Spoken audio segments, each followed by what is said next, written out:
Fala pessoal, como é que vocês estão aí? Como é que tá essa quarentena, tudo certinho? Então, vamos seguir aqui a nossa aula, né? E vamos para a continuação do nosso conteúdo. A gente está vendo o Durkheim, vai ver ele ainda mais um pouquinho na próxima semana, né? A gente vai tentar dar conta de entender o pensamento dele no sentido bem amplo, tá? No sentido bem geral, tá bom? E hoje a gente vai ver duas dimensões do Durkheim, tá? A gente vai ver a questão que entra um pouco naquela... Um conteúdo vai ser a dimensão moral do Durkheim, né? Um pouco dessa dimensão que a gente estava vendo, que é a questão dos tipos de solidariedade do Durkheim, tá? E a outra questão que eu vou falar um pouquinho só, para vocês terem uma ideia, é que é sobre um livro que ele fez sobre o suicídio, tá? E a gente vai tentar ver esses dois temas, né, só para vocês entenderem como é que era o pensamento desse autor, tá? Depois vai ter mais uma aula sobre a parte da teoria do conhecimento do Durkheim, tá? É o que a gente tem que ver. Só vamos recapitular um pouquinho. Quando a gente viu na última aula, só sintetizando o que a gente viu um pouco do método do Durkheim, né? E o método do Durkheim, ele tem alguns eixos, tá? O primeiro, um fenômeno sociológico é geral, ele nunca vai pegar um indivíduo para analisar, ele é sempre geral. E isso dá a segunda característica dele, que ele independe dos indivíduos. Vejam, independer dos indivíduos não quer dizer que indivíduos não sejam importantes, tá? Mas é que o indivíduo sozinho não dá conta de mudar a sociedade. Para um indivíduo sozinho mudar a sociedade, ele tem que convencer muitas pessoas. E quando ele convence muitas pessoas, ele vira um coletivo, né? Ou seja, se o indivíduo se junta com muitas pessoas, isso aconteceu na história da humanidade, vários indivíduos sozinhos se juntaram a muitas pessoas e fizeram coisas, né? A gente tem isso para o bem e para o mal, né? O nazismo foi isso, para o mal, né? O Hitler era um indivíduo, mas o Hitler não fez o que fez sozinho. Ele teve que convencer o povo alemão a fazer aquilo. Ele convenceu boa parte da Alemanha e aí ele conseguiu criar o regime nazista, enfim, e ser o estopim da Segunda Guerra e tudo mais, né? Lutar, enfim, e fazer o que fez o nazismo, tá? E tem pessoas, outras figuras, que fizeram isso para o bem. A gente vai ter o Martin Luther King, né, que foi um importante ativista, né, negro nos Estados Unidos, que lutou pela igualdade racial nos Estados Unidos, e ele fez isso. Ele era um indivíduo, mas ele convenceu muitas pessoas de que aquela causa era muito importante, e ele foi um dos principais atores na mudança de comportamento da sociedade norte-americana, que até então excluía os negros de diversas coisas. Negros, determinados estados não podiam andar em ônibus junto com brancos, né? Negros tinham hotéis que eles não podiam entrar, que eles tinham hotéis de negros e hotéis de brancos em determinados estados. Se vocês verem o filme chamado O Livro Verde, ele mostra exatamente isso, tá? É um filme bem tranquilo de ver. O nome é O Livro Verde porque era um livro que tinha nos Estados Unidos, dos locais onde os negros poderiam ir no sul dos Estados Unidos, né? Onde é que eles podiam entrar, onde é que eles podiam se hospedar, e restaurantes que eles podiam ir, porque era tudo segregado, era tudo separado, tá? Então, aí vocês vão entender isso. E essas pessoas, o Martin Luther King, ele lutou pela igualdade racial, né? Mas ele era um indivíduo que com palavras convenceu muitas pessoas. Então, a ação dele não era individual, era coletiva, embora ele fosse um indivíduo. É um indivíduo que convenceu muita gente, tá?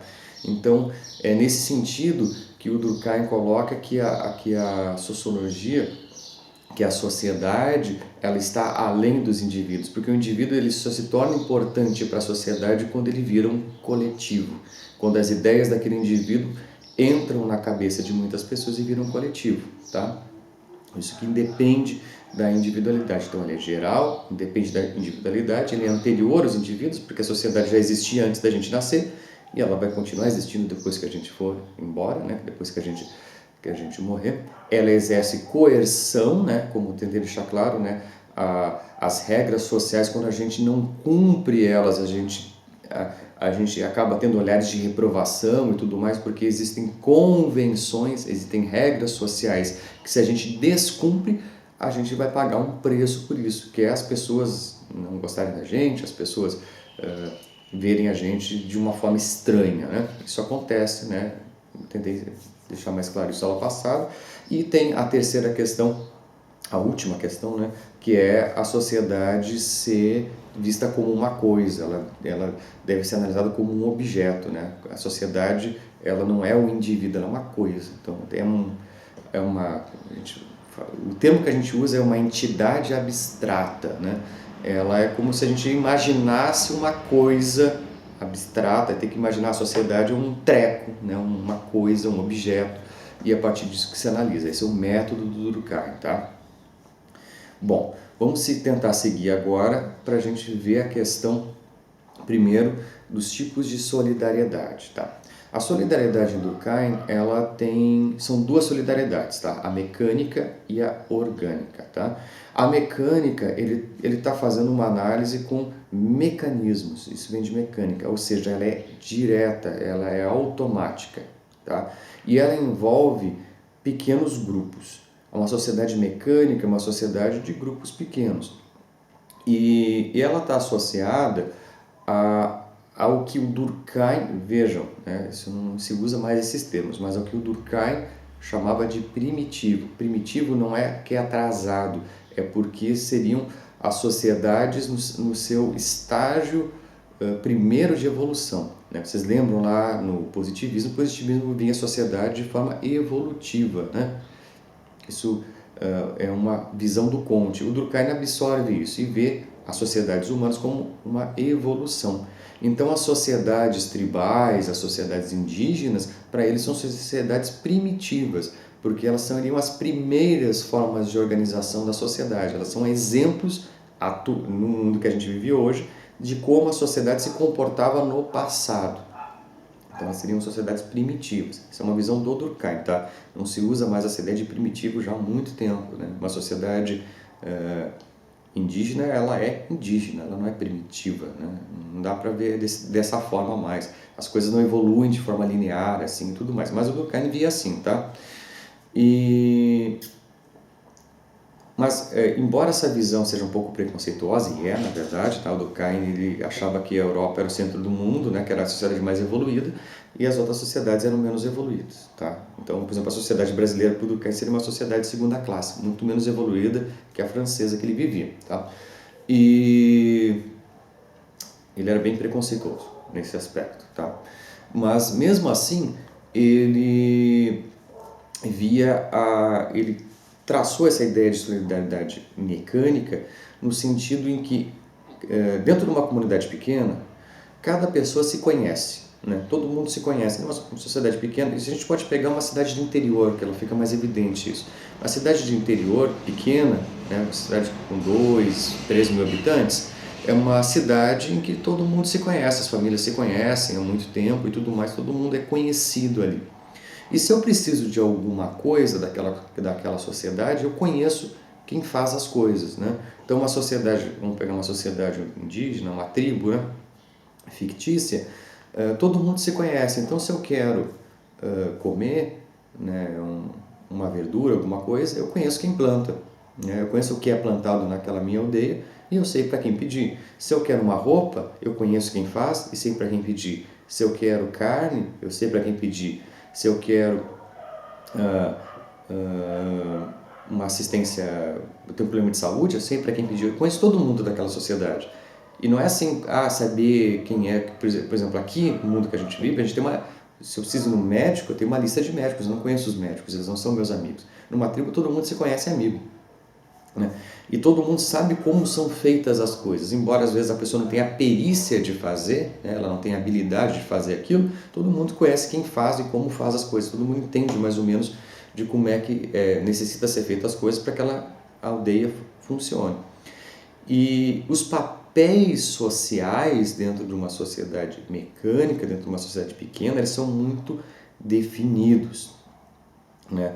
E eles muitas vezes são definidos ao nascer. Então, quando eu nasci, eu já sei se eu vou ser guerreiro, se eu vou ser xamã, se eu vou cuidar da lavoura, entendeu? Eu já sei o que vai ser da minha vida. E se eu tentar ser diferente daquilo que a cultura que eu vivo disse que eu devia ser, eu vou pagar um preço muito alto. E o preço muito alto é ser expulso daquela aldeia, daquela vila, né? Eu vou ser expulso daquela tribo.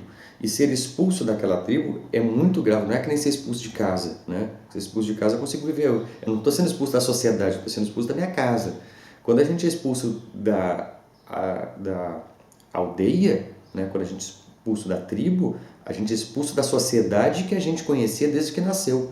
É muito grave, a pessoa vai viver sozinha no mundo, entende? E ser expulso da sociedade é muito grave, porque eu estou sendo expulso da sociedade, eu não estou sendo expulso da minha casa. Porque, digamos, a extensão da aldeia, da minha casa, é a extensão da sociedade que eu vivo. É isso que é a sociedade mecânica, né? Então, os papéis sociais são muito definidos e a coerção social é muito grande. Todo mundo sabe o que tem que fazer, todo mundo sabe como deve fazer e todo mundo age dessa forma. Na sociedade orgânica ela vem de uma metáfora da biologia orgânica de organismo, né? Aí o Durkheim vê a sociedade orgânica como se fossem órgãos, né? Que é a sociedade que a gente vive, que ela é complexa, né? Eu não conheço as pessoas que fazem as coisas, eu não preciso conhecer elas, mas eu sei que as pessoas fazem, porque as pessoas ocupam funções sociais, né? O comerciante tem a função dele, o artesão tem a função dele, o empresário tem a função dele, a pessoa do supermercado, o empacotador, todo mundo tem funções na sociedade, que são os empregos, né?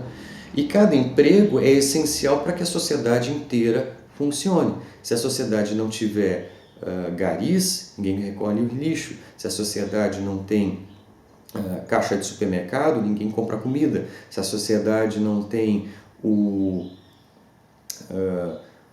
comerciante, ninguém tem acesso a produtos. Se a sociedade não tem médicos, ninguém tem acesso à saúde. Então, cada um tem a sua função.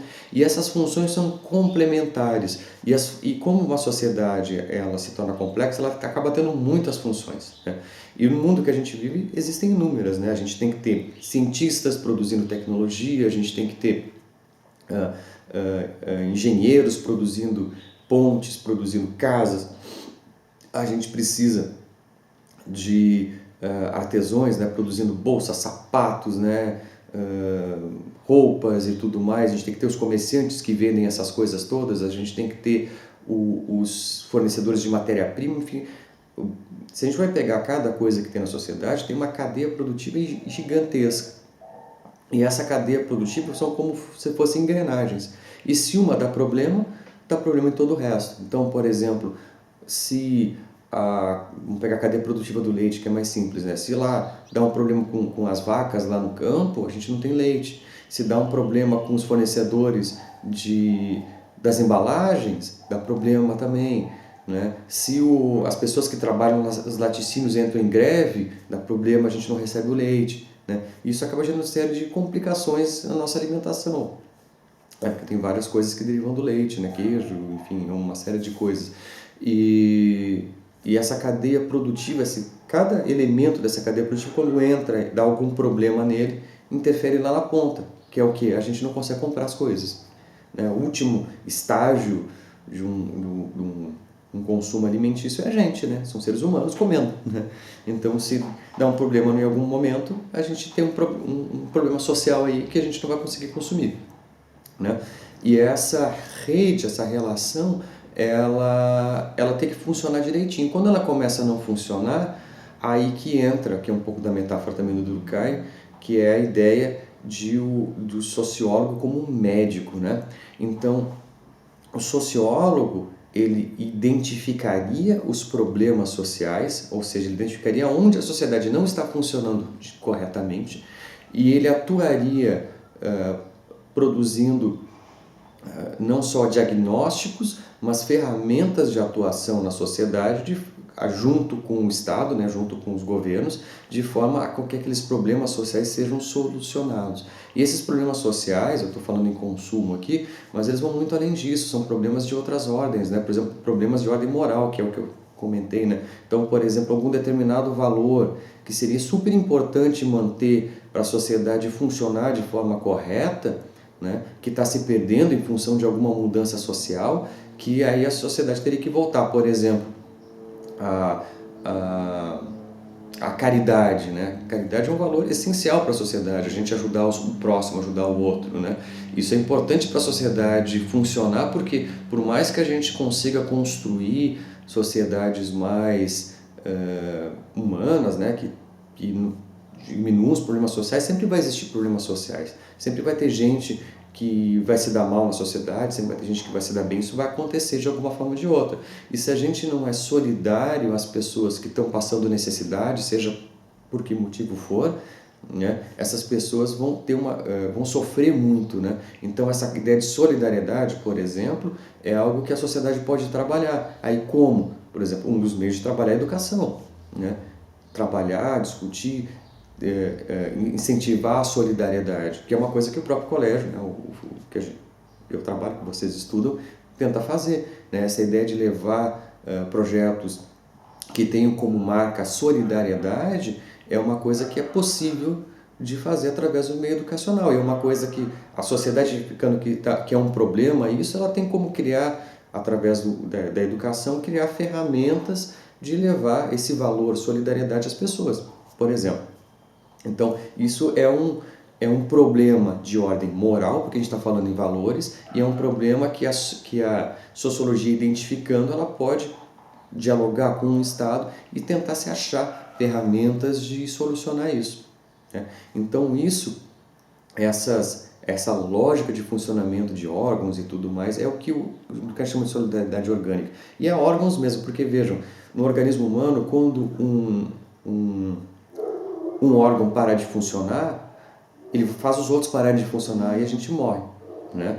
Então, o que a sociologia durkheimiana, né, a sociologia Durkheim se preocupa é tentar justamente ver quais segmentos da sociedade podem estar com problema, para ver o que é possível fazer para que aquele segmento não entre em colapso. Porque se um segmento da sociedade entra em colapso, a sociedade inteira entra em colapso.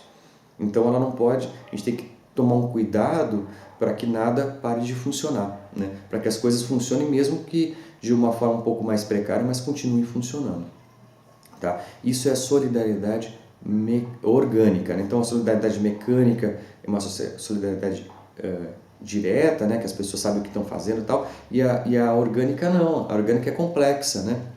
Porque, enfim, para uma sociedade complexa, com solidariedade orgânica funcionar, tem que ter muitos profissionais, muitas áreas de formação, muitas coisas, e numa sociedade mecânica são poucas, né?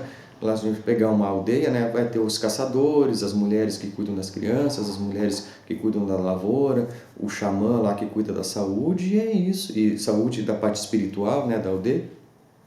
E são essas as funções, são pouquíssimas funções, são pouquíssimas atuações que os indivíduos de uma sociedade mecânica precisam ter para aquela sociedade funcionar. Numa sociedade orgânica, existem inúmeras atuações. É só vocês pensarem quantas faculdades existem. Aqui em Santa Maria, no UFSM, né, na Unif, enfim, nas privadas e nas universidades privadas e pública daqui, né, quantos cursos superiores existem. Cada curso superior é importante, tem a sua importância. Por quê? Porque são áreas de atuação que tem demanda de mercado, né, que tem pessoas que têm que atuar naquelas áreas para que a sociedade como um todo funcione. Se arrancar todos os profissionais de uma área de atuação, eliminar uma área de conhecimento, a sociedade inteira vai pagar o preço disso, né? Ela tende a ter problemas, né? E todas as áreas de atuação que existem, todos os cursos superiores, no fundo, são demandas que aquela sociedade tem para aquelas áreas de formação, né? Não existe engenharia, engenharia, por exemplo, você tem inúmeras, engenharia sanitária, engenharia elétrica, engenharia mecânica, engenharia de alimentos. Não existem tantas engenharias se não tivessem demandas sociais para isso. Então, esses profissionais são requeridos na sociedade e as universidades formam essas pessoas, né? Então, essas demandas sociais diversas, né, elas são necessárias para que a sociedade que a gente vive hoje exista e funcione. Entendeu? Enfim, sempre comentando. Se tiverem dúvidas, perguntem, mandem e-mail. Esses assuntos são abstratos, são um pouco mais complexos. Se vocês tiverem alguma questão, tentem, mandem as dúvidas, tentem especificar um pouquinho como é que é essa dúvida, que eu, na medida do possível, ou gravo um outro vídeo ou respondo pelos e-mails, tá? Então, a gente vai ficar por aqui, tá, pessoal? A gente vai ver essas duas questões do Durkheim, né? A solidariedade mecânica e a solidariedade orgânica. Qualquer dúvida, fale, né? E, na medida do possível, vamos tentando interagir. Mandem também comentários, né? Utilizem esses mecanismos para a gente. Me digam o que vocês estão achando das aulas, estão gostando, estão conseguindo entender. E caso tenham, como eu já comentei, algum tema que vocês queiram saber mais, algum assunto que seja do interesse de vocês, perguntem, tá? Perguntem, questionem, que na medida do possível eu gravo um vídeo extra. Esse vídeo extra, tá, pessoal, ele não é para vocês fazerem nada, tá? Assiste quem quer, vê quem quer, é só uma curiosidade, são vídeos de curiosidade que eu posso produzir. Quem tiver interesse e tiver algum assunto que queira saber, eu vou enviar o vídeo de curiosidade lá e vou tentar tratar daquele assunto, tá, beleza? Um abraço a todos, lavem as mãos, fiquem em casa e se cuidem, tá, pessoal? Um grande abraço.